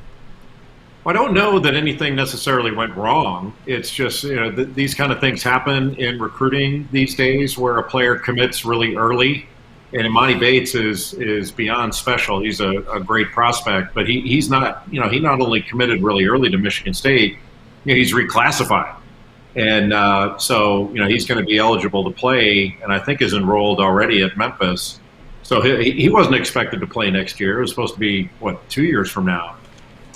So, it's just one of those things as part of recruiting. I'm sure there are a lot of factors that went into it. But, when guys commit really early now, I don't think coaches really rely on it like they used to because, some players like to be re-recruited. They change their minds. It's just an odd system where you can, where somebody commits 2-3 years before they're ready to step on campus. Jay, Braylon here, man. Good to see you. I actually rode the bus back from the ESPY's golf outing with you back in 2008 with my manager Hayes, and you and him, because he played at Michigan, and you and him had some good conversation, if you remember that. Always remember you being a great individual, man, and it's great talking to you. I just had one question. With Emoni Bates, why was Michigan never an option? You look at what Juwan Howard is doing there. You look at what the program and how they revamped. And I would take Michigan actually over Michigan State in the past 8 years in terms of consistency. Why was Michigan not on his list? I don't know. I don't know the answer to that, Braylon. It's a good call that Michigan has been a great option and is one. I don't know that I would say that over the last 8 years they've been better than Michigan State. I don't think that's the case. I'm a Michigan guy, my bad. Yeah, I know. That's fine. I'm good with that. But just objectively, I didn't go to either place. But, it's just part of recruiting. And some players like certain coaches, certain programs, all that. Juwan has done an extraordinary job in a very short period of time. But Braylon, that's part of the interesting part of this with Emoni Bates is he committed to Michigan State. I think at the time or just before, Juwan Howard had gotten to Michigan, so that's how long ago he ultimately committed, and he might have been like 15 years old, which is really unusual. Talking to Jay Bilas now, ESPN analyst. Jay, I wanted to ask you about Juwan Howard because surprise to some, maybe a surprise to many. #1 recruiting class, Final Four. I mean, what this guy has done after John Beilein, in my opinion, is nothing short of spectacular. I consider him one of, if not the best coach right now in college basketball. He's the total package. People want to play for him. What impact do you think he has had at Michigan? And then you see guys at, other Penny Hardaway at Memphis. I mean, this is a trend now where guys are coming back to their former schools and really making an impact. Yeah, I think it's great. And Juwan is not only an outstanding coach, he's a great person. And that certainly comes through and a fantastic role model. I think one of the things I'm most pleased about in seeing some of what's going on is it's breaking this ridiculous stereotype that we've had for years that there's somehow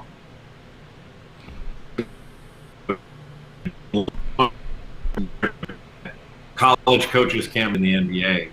When the truth is most coaches in NBA history started in college. But when you've seen coaches over the last 10 years that have gone from college into the NBA, they've gotten better jobs and they've done better as a result of it. And then we've also seen some NBA coaches, or at least coaches that started in the NBA, go to college, and they've done a really good job. So no coach is pegged into a certain level of play. We've seen that in the NFL. And look, I get it. When you're working in the NFL, it's smart to make it seem like, only you and a few others can handle it. You don't want to have that competition of coaches coming in, but it's really about the job you get, not about the your capabilities. A lot of these coaches are incredibly capable at any level, and do adjustments need to be made? Certainly. but it's been proven now that you can cross over just fine. There's not a problem.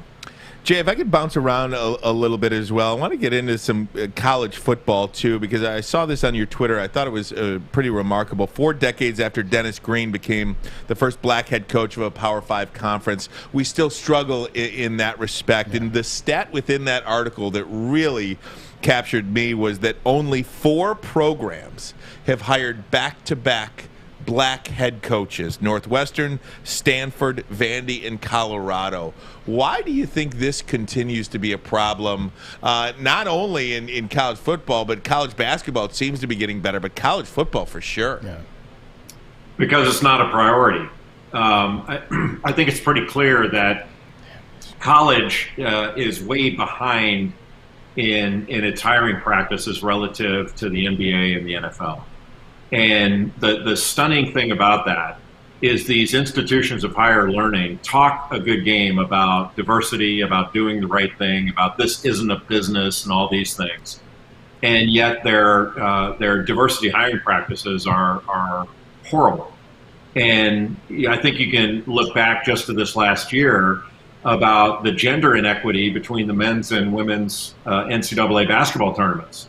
The NCAA, and by the NCAA I mean all the member institutions as well as the office in Indianapolis, they talk a really good game, but the truth is they don't walk the talk, and it strains the mind that in 2021 we are still going through this battle and having to discuss it without any meaningful change having taken place. I think the cop-out is to say, well, these are individual decisions that are being made. Bull. I mean, there's a collective here, and you see all these institutions out there beating the drum on player compensation, but nobody's talking about these other really important issues. They would rather not discuss it, and I think for all these colleges that are supposed to be marketplaces of ideas, and these ivy towered institutions of higher learning, for them not to address this more straightforwardly, I think enters into the realm of shameful, frankly. Yeah, I appreciate your willingness to call people out, and be honest and genuine about that. Really appreciate that. I want to jump back into the Anthony Hardaway down in Memphis, as well as Juwan in Ann Arbor. Will we see this thing? Ryan and I talked about this off air. Will we see these type of players, former players that become coaches at their institutions or maybe other places, start to push out the older coaches, and over time, maybe in a decade or 20 years, will it always be like that at every school, or will it still be a mix? Yeah, it's a good question, Braylon. I think it'll probably always be a mix. I like the trend of coaches going back to where they played. I think it's a pretty cool thing. I don't think we're always going to see that.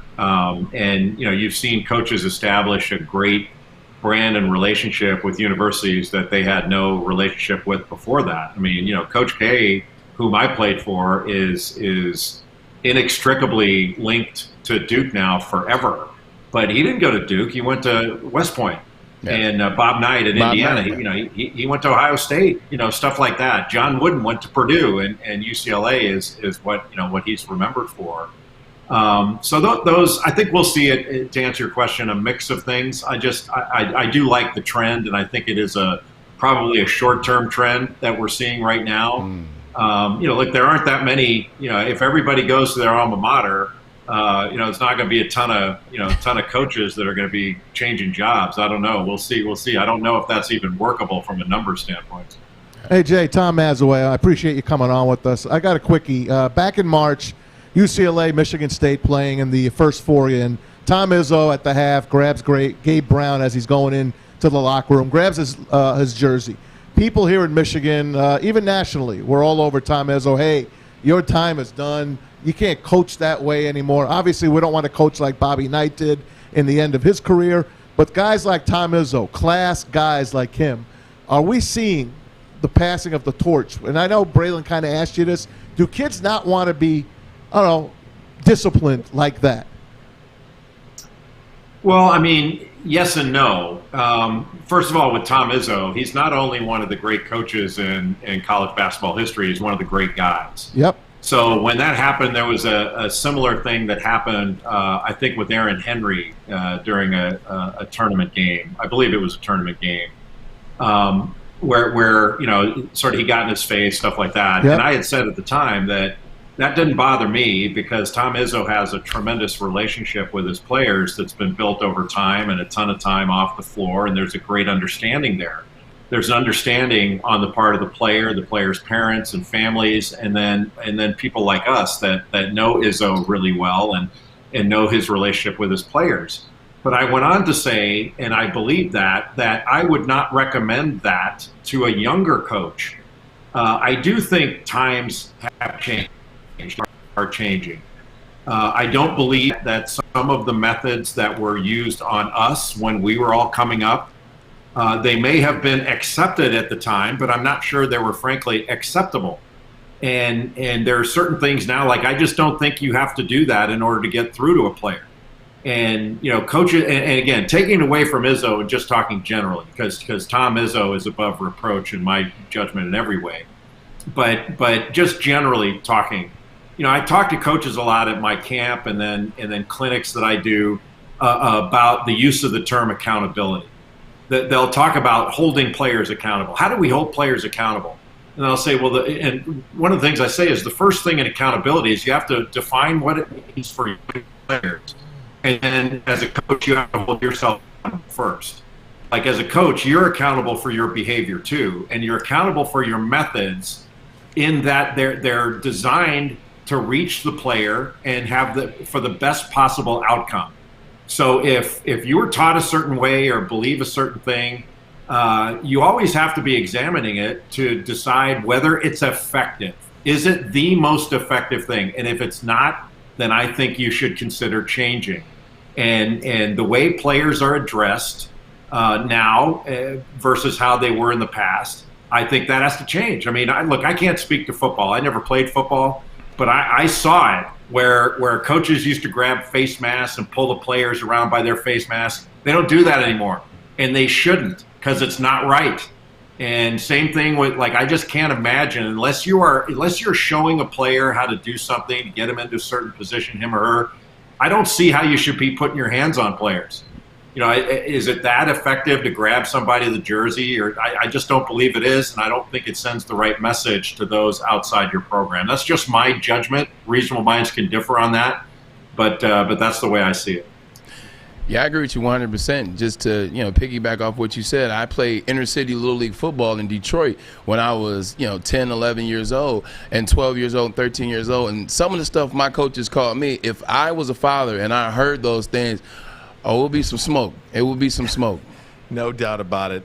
Hey, Jay, we really appreciate your time. We can't thank you enough for doing this. Yeah. And we hope we could do it again sometime down the road. Thanks for your perspective. We're big fans of yours and continued success. I appreciate that. Well, big fans of you guys, too. Thank you for having me. My pleasure.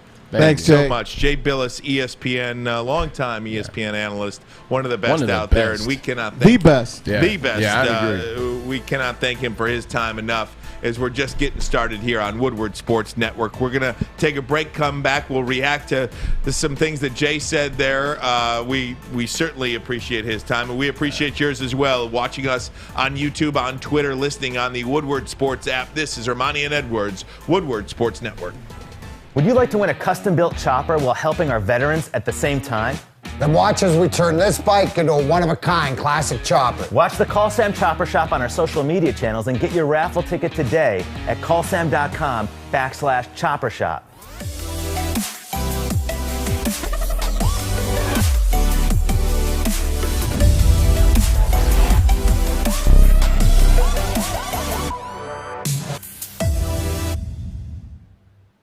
Hey, it's Maz for our good friends at Legacy Partners Insurance. Nobody wants to shop for insurance, but we all need it because when in the clutch, they got to come through for you. So why not shop a local agent that knows the local market? That's Legacy Partners Insurance. They're independent, so they get lots of quotes. They make the carriers compete for your business. They shop between 7 and 10 carriers for your personal, that's your home and your car.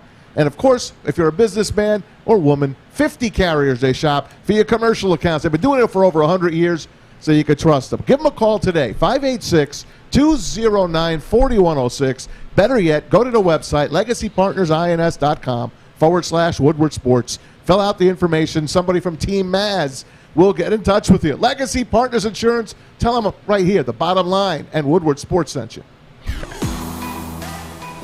All right, we just had Jay Bilas on from ESPN talking about a myriad of different issues in college sports, college basketball, college football, what have you.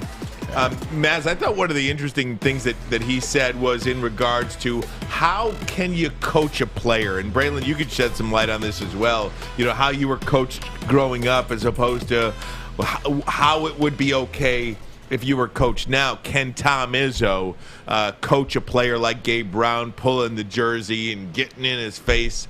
Is that acceptable now? And I think one of the things he said was Tom Izzo is above reproach. So is Coach K. So is Coach K. But you can't come into the league. You can't come in all of a sudden, you know, as a younger guy and coach like that. No, you need that experience that man. That guy's a father. Yeah. When your parent lets Tom Izzo coach your kid. Gabe Brown's dad was in the audience, or his mom. You know they were not upset for what Coach Izzo did. Gabe Brown disrespected him, and I didn't like that. And Izzo caught a lot of heat. You can't coach that way. Your way is done. Get out. I completely disagree with that. I thought Tom Izzo, guys like him, Coach K, Bobby Knight, back in the day before he went crazy, those are the guys, they take care of your kids, and you got to trust in them. That's it. Yeah, definitely. The guys, like you said, they're father figures. They're old enough where they have kids, so they really care about your kid, but they're just hard-nosed because that's the way in which they grew up and learned the game. That's the way they learn how to coach the game. I don't think – I agree with him on that. I don't think you can coach like that anymore. Plus, kids are – they've been spoiled a little bit more, and they've been coddled a little bit more, like at that level, especially in basketball. Basketball is different because from the time now that they're 10 years old, these guys have been people have been telling them they're the greatest thing since sliced bread. So then, probably even before that. Exactly. I'm surprised they're not on their phones during the game. It's crazy. So, they're spoiled, they're individuals, they always get their way.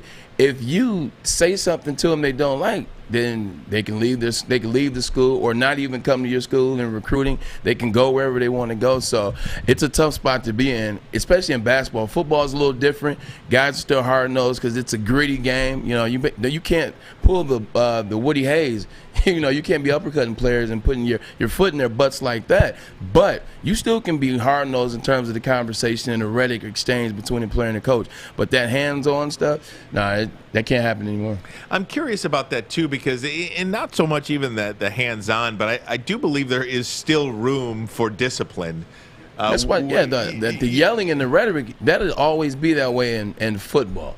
I think so, and maybe basketball, too. I think in the recruiting process, you can kind of see how a coach is. You can watch a coach on TV when you're a kid, you're 12 years old, or your parent is watching with you, say maybe one day, and 13, 14, 15, you start the process. You're starting to see what school you may go to based off of a coach's coaching style. You meet these coaches at AAU camps and things like that. You'll know what school you want to go to based off that. You like that, Maz? I do, but I'm an Izzo guy. I don't think that will ever go out of style as far as I'm concerned. I think you need the Izzos of the world. Now, Juwan Howard, he might become that. You don't know that. Right now, he's doing it his way. Penny Hardaway, doing it his way. Rasheed Wallace, I could see him getting up in a kid's face and grabbing their shirt. Yeah. Larry Brown, he's going to back off. He's the grandfather.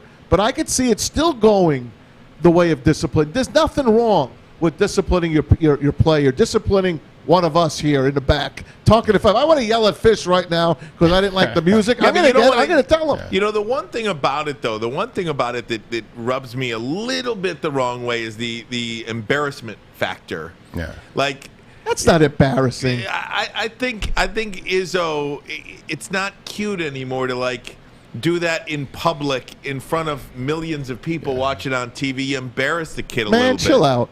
I think that's an aspect of it that these kids are not comfortable with. This group of young kids. I mean, I almost swore. I'm 42 years old. I'm 42 years old. I don't know if an 18-year-old growing up today 18, 19-year-old growing up today would be okay with the old man, Yeah. embarrassing me on You national know what they'd television. probably do? He'd probably record you doing it. Hey, man, I'm going to sue you. Yeah, because now, when you did this in 2005, if Izzo was doing this to Chris Hill, that's one thing in 2005 or whatever his name. You do this in 2021, you're part of a viral moment now. You never want to be that kid that is involved in a viral moment because your coach just lit you up on the sidelines. Yeah, but if my coach just lit me up on the sideline and you're talking about a national championship winning coach, a coach that I went to play for 20 years ago. It doesn't matter. He has one. They're hard to come by unless you're Duke or North Carolina. Like, I know why I came to Michigan State. And when he lit me up, you know what he did on the sideline? He put fire in my butt, made me play better that game, made me play better the rest of the season, and now I'm a first-round draft pick. How many Michigan State guys have won the first round, the second round, et cetera? So I believe it's more a thing where you know where you're going. Like, those coaches that coach that way, I agree with Maz. It's not gone the way of the dinosaur, but it's just only certain institutions are going to hire coaches like that. And you as a player, you don't have to go there. September 12th, 2021, the Detroit Lions will face the San Francisco 49ers. There is a quarterback that the Lions will see in the opener. We'll have that for you coming up next. This is Emoni and Edwards, 30 seconds from now, the bottom line on Woodward Sports Network. Okay, you thirsty little spin goblins. I want you to pedal into the next dimension. Spin it! Spin! Spin! Uh-oh! Carmen's falling behind. Let's give her the hiss of shame. Spin! Spin! Spin till you bleed! Don't ride the bike of shame. Come to Planet Fitness and find your own lane with tons of equipment, free fitness training, and no hissing. Join today for just $10 a month. Hey, everybody. Levels in Centerline is now open. Come experience the next levels in cannabis on Sherwood between 9 and 10 Mile. Download their app today and start collecting points so you can level up. Search Enjoy Levels in the Apple or Google Play Store, and make sure you stop by Levels today and you mention Woodward Sports sent you. So it's Lions and 49ers in the season opener on September 12th. Do we win? How much do we favor to lose I think by? the Lions are going to win that game, actually. Oh, now you're going to steal my take, what I said? I do think that's one of their wins this year. I agree. I'm telling you. Listen, be happy he stole your take because that's crazy. Are you nuts? Yeah, I think the Lions are going to win the opener against. So San Francisco's going to stay in their hotel? The only reason I say that is because, which you're going to dive right into, their quarterback controversy and the way in which they're going to try to do it. Actually, I don't even want to steal. You tell it and I'll go behind. No, please. The quarterback controversy and what they're going to do is Jimmy G is probably going to be the guy. He's going to start the game. He'll be the quarterback, but they'll have packages for Trey Lance. Like, that's confusing. Like, I always hate when teams do that and you try to play two quarterbacks. Like, it just really never works. It just never works. So I think that can cause some confusion, and I think the Lions can steal that game. 49ers have to come out here, wait, it's a 5-hour flight. I'm just telling you, I think they could win that game. If you are listening on the app now, it's the audio only, but here on YouTube and Twitter, we are putting up the Pro Football Talk tweet right now, which says, based on Jimmy Garoppolo's comments to reporters on Wednesday, it sounds like he's preparing to be the starter, but also exit the game regularly for a Trey Lance package. Braylon, I could not agree with you enough. I do think this is an opportunity for the Lions to win a football game at home. You know that Ford Field crowd is going to be lit. And I think Jimmy Garoppolo and Trey Lance are not going to know how to handle that. I really do. They have not played in front of a crowd in Trey Lance ever. Yeah. And Jimmy Garoppolo in over a year. I think this is a tough road game. I think Jimmy Garoppolo, his mindset is a little off. I don't know how it can't be. The San Francisco 49ers, they trade up to get this quarterback to replace you. Yeah. You are going to exit the game regularly. He's not going to be all there mentally. Trey Lance is his knees are gonna be knocking probably, and I really like Trey Lance, but I like Trey Lance later in the year and beyond. Yeah. Doesn't mean he shouldn't play, but I just think there's so much confusion between what's going on with the quarterback situation. I think when you try to make two people happy, you know who you make happy? Nobody happy. These things never work. And that defense for the 49ers is good. So I'd be remiss if I didn't say that. But going back to what we were talking about, you can just look at what happened with Tom Brady and Drew Henson. Like every time, and I know that's college versus NFL, every time you took Tom Brady out to put Drew Henson in, you stalled the chemistry, you stalled the momentum, you had to refigure things out. Like it just never works. One guy is cold, one guy is trying to figure it out. You get back to the 49ers, Jimmy G is still suffering mentally from the Super Bowl. He was, a couple minutes away from a Super Bowl win, and then he missed one pass, and now he's being replaced. That's going to be in the back of his mind is being replaced. I got to go out here and play perfect. So when Trey comes in there, I can keep the job. In 2012, I was playing for the Seattle Seahawks. Russell Wilson's rookie year. We came all the way from Seattle to play the Detroit Lions. Came out here. It's a long flight. It's a long trip. We had a rookie quarterback, and it wasn't a two-head type of deal. But I'm just saying that's a long flight. It's a rookie quarterback. Things happen. We ended up losing that game to the Detroit Lions. It's not like they did anything with that win for the rest of the season, but it can happen. But didn't you get your last touchdown pass that year? Russell Wilson. Yes, I did. Check you guys out against the Patriots. When you have two quarterbacks like this too, and I don't know. I'm no genius, okay? If you haven't noticed, I'm no genius, but I'm smart enough to understand. 4.0 guy. Yes, in high school days, not so much in college. But it seems to me that these coaches overthink the thing so much when they try to make both quarterbacks happy, because then you create a divide. In my opinion, you could speak to this way more than I can, but just from the outside looking in, when you have a quarterback controversy like this, which is what you have, Jimmy Garoppolo and Trey Lance, you fracture your team. Yeah. You've got a Trey Lance faction. You've got a Jimmy Garoppolo faction. You've got this side who plays better with Trey Lance. You've got this side who plays better with Jimmy Garoppolo. You've got this side who, is friends and wants to go to dinner with Garoppolo. Yeah. These younger guys are here for Lance. And I think anytime you have that situation, it just is not a good situation. Yeah, it's a terrible. I've been a part of this with the quarterback controversy, and they won't pick,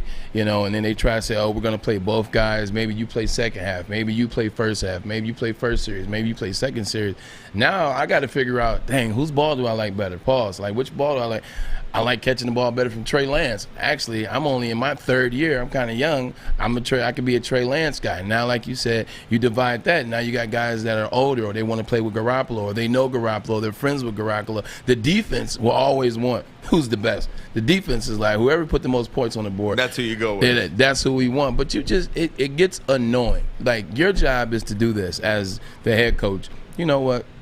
We're going to play Jimmy G, and we'll see what happens. You know what you also do, Braylon, is you stifle any momentum. Yeah. Or you magnify any mistake. Because if you're rolling, let's say Jimmy G is out there and he's rolling. Yeah. And then all of a sudden you want to make sure you get Trey Lance into the game.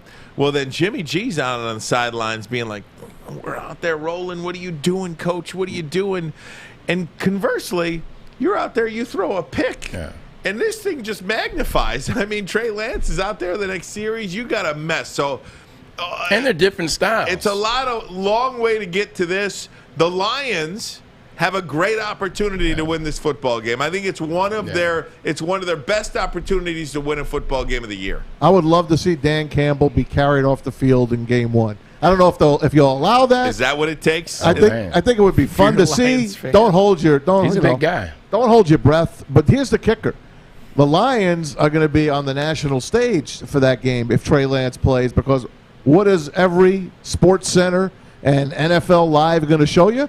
They're going to show you Trey Lance, and they're going to show you Penei Sewell, and they're going to show you Jeff Okudah in the secondary. You better be ready to see what's going to happen there, because you don't want to be embarrassed on the opening week of the NFL as a Lion. Or, Braylon, the Lions' defense is just that bad, where it doesn't matter who the quarterback is. You could have C.J. Beathard roll. You could have a C.J. Beathard package. Is that a C.J. Beathard? Give me a C.J. Wild Beathard card. What do they call it? The Wildcat? Bring back that Wildcat. Give me a C.J. Beathard, a third-string quarterback, roll out there, and you're going to be beating Jeff Okudah out there. Yeah, I mean, but you know what they say, and I know it's cliche, but on any given Sunday, and going back to what Matt said, and that energy is just going to be lightning in the bottle down there at Fort Field. Those players are ready to erupt based off Dan Campbell and what he's put out there and what he's been coaching in his style for the past, 6 months now. Those guys are ready, man. I'm telling you, it's called a trap game. On any given Sunday, a bad team can have a day. Because automatically, Maz, everybody thinks that the San Francisco 49ers are going to walk in here and win the football game. That's an automatic They should win by 2 touchdowns. They should. How much does a crowd play into a? Did they go to the playoffs last year? How much does a crowd affect the road team, Braylon? Legitimately, depends on the crowd. We always talk. Oh, it's a tough place to play. Were you ever affected by an opposing crowd? You are. It depends on, like you said, it depends on the stadium and it depends on the crowd. I'll give you an example. Like CenturyLink, the home of the Seattle Seahawks, I played for a season there. That stadium is the loudest stadium in the country. It's so loud. Like awesome. They're even loud on offense. Like we can't hear. So I was just listening when, whenever you play certain quarterbacks, because, when you're on offense, you sit down when the defense is on the field and vice versa. But when you play certain teams, you stand up. When you play the Patriots, I want to watch Tom Brady stand up. So I'm listening to how loud CenturyLink was. I was like, I don't know how the heck they're hearing their play calls. And you see jump offs, you see false starts, offsides, you see miscommunications with the wide receivers and the quarterbacks because the receivers are further out.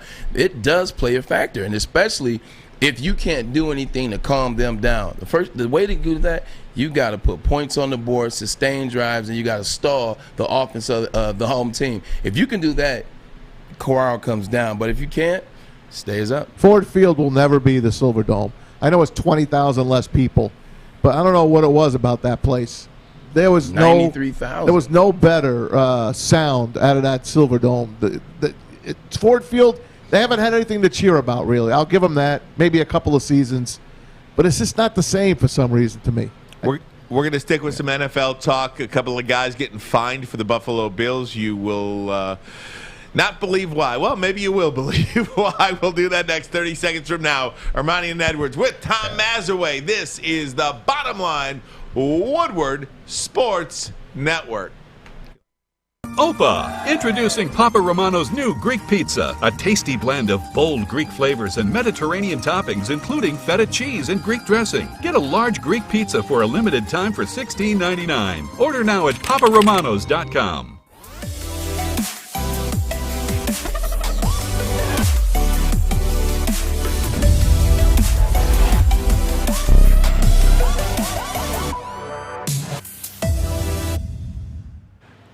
The Little Leaguers from Taylor North in action right now. It is an elimination game. They are playing Texas right now in the bottom of the second inning. And right now, Taylor North up 3-0. So we wish the kids well, the 12-year-olds from Taylor North. We'll keep an eye out. They got one hit last night. A female catcher. Yeah, that's for Texas out there. Guys, let me throw up the tweet. Tom Pelissero. Actually, let me throw the Isaiah McKenzie up first, if we could. Isaiah McKenzie from the Buffalo Bills got a letter from the NFL. You're looking at it right now. A little bit hard to read it. But basically, the NFL sent him a letter detailing the fact that he was not wearing a mask at this point. He was not wearing a mask at that point within the facility in Buffalo and was fined for it. And then we'll follow part of the rules and regulations. Yeah, it is part of the rules and regulations. He tweeted out, "Hey NFL, you got me. You finally got me." And that's what he put up. So I'm not sure if it's going to change his mind though. So Isaiah McKenzie is on notice now. Then throw up the tweet by Tom Pelissero, who tweeted this regarding Cole Beasley and Isaiah McKenzie and their fines. They were both fined over $14,000 for not wearing a mask. Cole Beasley, I should say, was wearing a mask. So Cole Beasley's deal is a little bit different. Yeah. Braylon. Cole Beasley is sitting at home right now. Chilling. The vaccinated trainer for the Buffalo Bills was tested positive for the virus. Yeah. Treated Cole Beasley, who was wearing a mask. So close contact. So they send Cole Beasley home. Cole Beasley has tested negative every single day. Still at home. And he's still at home. Still fine. And the NFL Players Association is doing nothing about this. These rules are almost bordering on insane. Are you negative or are you positive? Like, at what point does the Players Association, which is seemingly non-existent. They're in non-existent. any of this. They never have existed. Here's the tweet by Tom Pelissero. Let me read it to you. After the NFL fined them $14,650 for refusal to wear a mask, Bills wide receiver Cole Beasley and Isaiah McKenzie are now subject to increased discipline for a repeat violation, including conduct detrimental to the team, with a maximum fine of 1 week's salary and a 4-game unpaid suspension. And or this is getting out of hand, man. That's in pricey. The NFL. And you were talking about guys. Imagine if that was a Pat Mahomes game. You were talking about vaccinated guys testing positive, and it seems to be okay. But the negative guys, the unvaccinated guys are all tested negative, and they're home. Cole Beasley said he's outspoken. I'm not going to put anything in my body that I don't want. So here's a guy that says my insides, my body can fight it. That alone. And then he's with the guy that's vaccinated, and he's sick, but not really sick. He just tested positive. But now the guy that never wanted a shot and has never been sick is got to sit out. Negative and having to pay for it. And the crazy thing about it is, if you get vaccinated, so the way it works is, just so that people understand, Cole Beasley's not vaccinated. So if he gets virus or he gives someone a virus, then he gets fined for that. If you are vaccinated and you get the virus, you don't get fined, correct? Yes. All right. That's ludicrous. It's just so odd to me what the NFL's stance on this. Most teams have an 85% vaccination rate. I just don't. And in many cases, more. There's teams out there that have a 100% vaccination rate. They're 100. And this isn't about vaccines or not. This is about when should a player be allowed to come to the facility? The guy's testing negative every day and still sitting at home. Not to mention, what are you trying to do? Not to mention, if you have the vaccine, like if you are vaccinated, you still could get COVID and pass COVID. So it becomes a tough situation, like especially in this instance where he's continually says negative. However, they're fining him for close contact. How do you get around this? Aaron Rodgers came out today and said that he is vaccinated, but will not look down on any teammate that is unvaccinated. He says, I'm fine, but I vaccinated. That's where I was going to go with Braylon. Take me inside this locker room. Take me inside this Buffalo Bills locker room right now, or any locker room where you seem to have vaccinated players versus unvaccinated players. Is there a looking down on them, or is it not the case? I've never been in a situation like this. I can only speak from my experience, like with friends and family, and that I've been in since COVID existed, be it golf or a family outing or a function. If you don't want to get vaccinated, that's on you. I got vaccinated. I'm kind of like Aaron Rodgers. I'm vaccinated, but I don't care. If you choose not to, I'm going to be extra careful. But whatever. I can't look down on a player that doesn't want to get vaccinated. Whatever your reason is, that's you. That's your body. That's what you want to do. So I would support it. But I'm vaccinated. It is what it is. So do you think the majority of the players in the NFL right now kind of feel like that? Yeah, I think so. Especially when you're looking at Cole Beasley, and he's stayed by his sentiment about not getting the vaccination and why he didn't want to get the vaccination, etc. Like if it's someone just had a BS reason or they made up something because whatever, then it's different. But someone that has real sentiment, someone that is stuck into his guns and very eloquently said it from the start. I mean, how could you be angry at that person? One of the things that we said in 2020 a lot was you can't be stuck. You always have to be willing to evolve. Right. What is true today might not be true tomorrow. So we were constantly changing and evolving and going with the plan, going with the flow. I don't know why the NFL and the NFL Players Association is so dug in and stuck on the rules that they made months ago. Yeah. Because for me, it's changed. For me to see an unvaccinated player or a vaccinated player test negative for COVID on the daily. Every day they take a test. Every day it's negative. I don't understand how you can continue to keep that player away from the facility. Moreover, I don't understand what sense that makes to keep the player who is testing negative day after day after day. Right. What reason, what sense that makes? On the flip, though, here's on the flip side. You do know if your team, your franchise is responsible for starting an outbreak, then you forfeit, 2 games? You forfeit 3, something like that, where you forfeit games. Oh, if you can't make a game, you forfeit that game. Yeah. It's one at a time. Yeah, it's like that. So I think for them, it's like, yes, negative, negative, negative. But that one time he tests positive, and I'm just devil's advocate right now, right? Devil's advocate, it tests positive and maybe start as an outbreak or et cetera, et cetera. Is it worth it? You know, so I think from that point, devil's advocate. No, I understand that, but at what point do you live for or plan for what is happening instead of planning for what hasn't happened yet?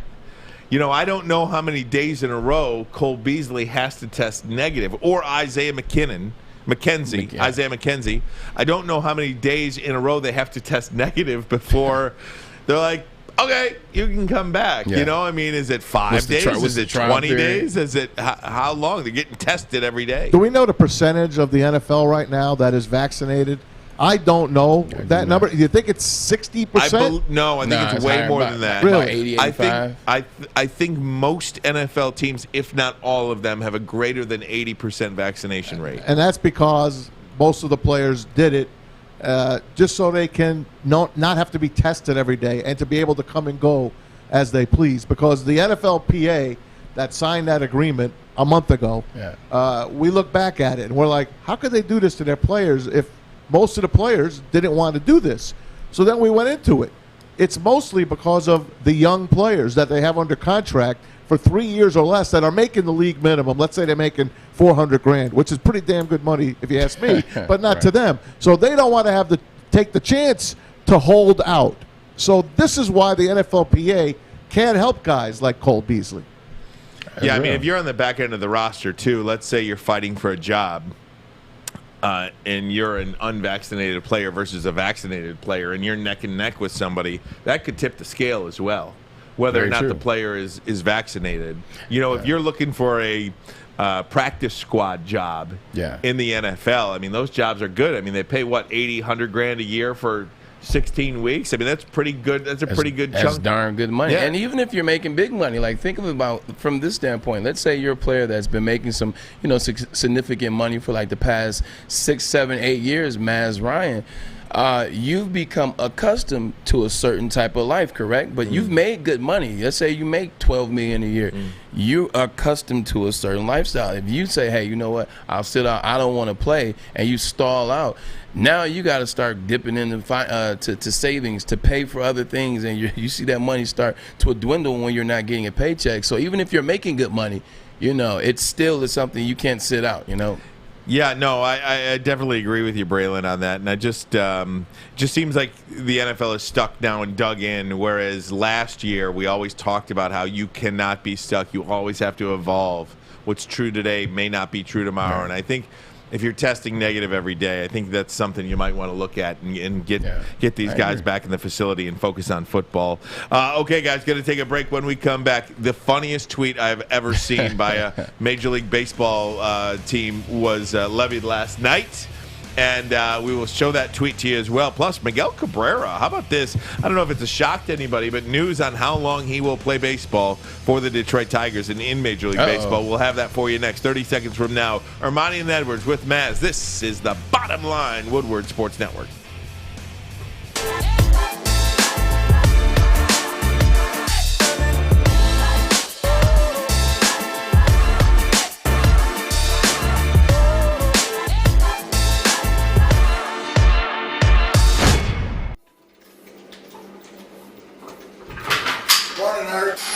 D-Mac.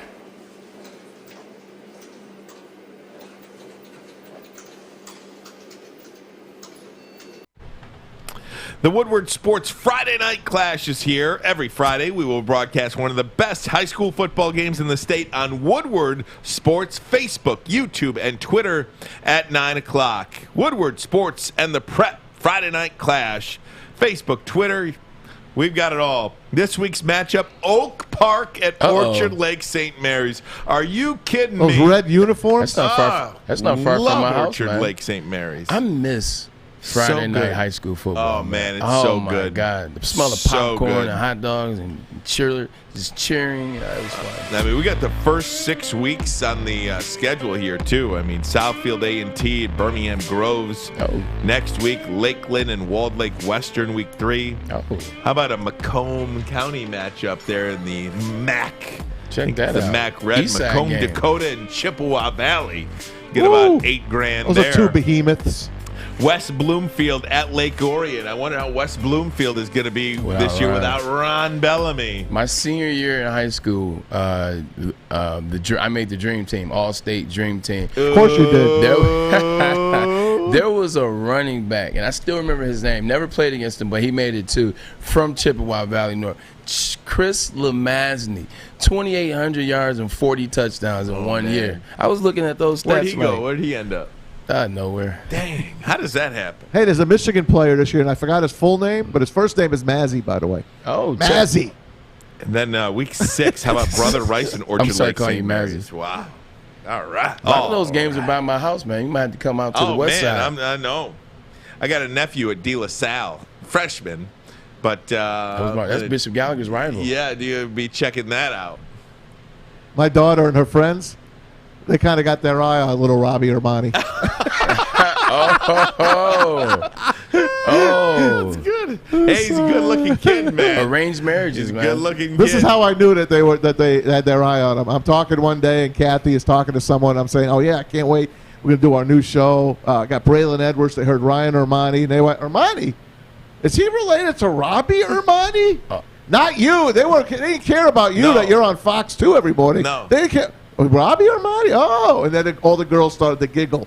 All my my kids' friends started to giggle. We gotta have him. We gotta have him on the show. Oh, good player too, man. Fish. Maz, when you're watching high school football, what do you eat when watching high school football? We eat Papa Romano's, and I'll talk about that coming back on the next break. Well, there is no more. Oh, this is it? Yeah, this is it. This is the end of the show? That's why I threw you the stuff. Okay, let me get you a Papa Romano. See, I lost track. This show has flown by. I know. Okay, Papa Jeff Romano's.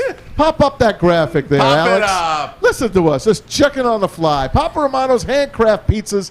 They've made them a Detroit favorite for over 50 years. House-made dough, hand-cut veggies, fresh cheese make the difference. The same quality goes into all their pizza, salad, subs, and pitas. Order now at paparomanos.com.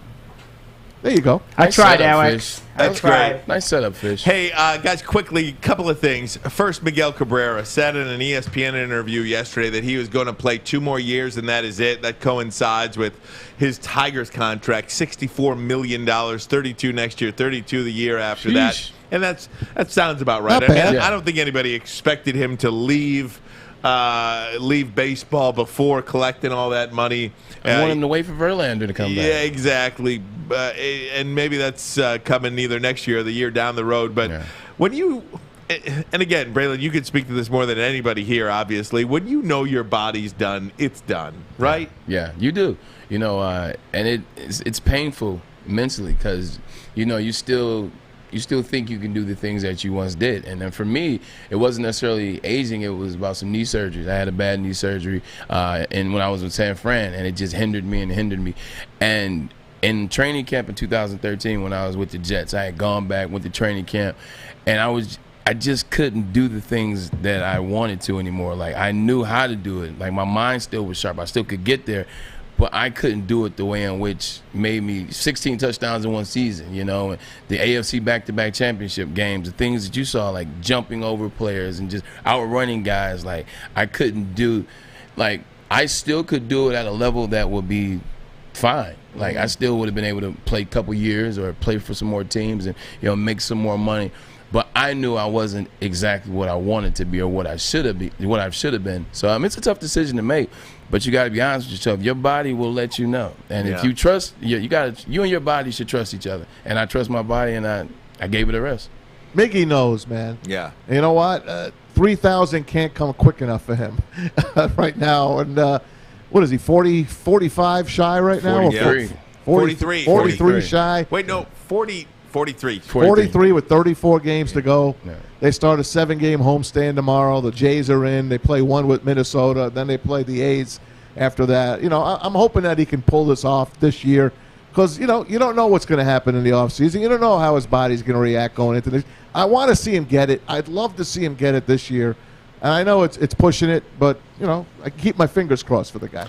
Okay, and then I saw this today. This was we talked about this a little bit. Maz brought it up, Braylon, yesterday, that the Baltimore Orioles had lost 19 games in a row.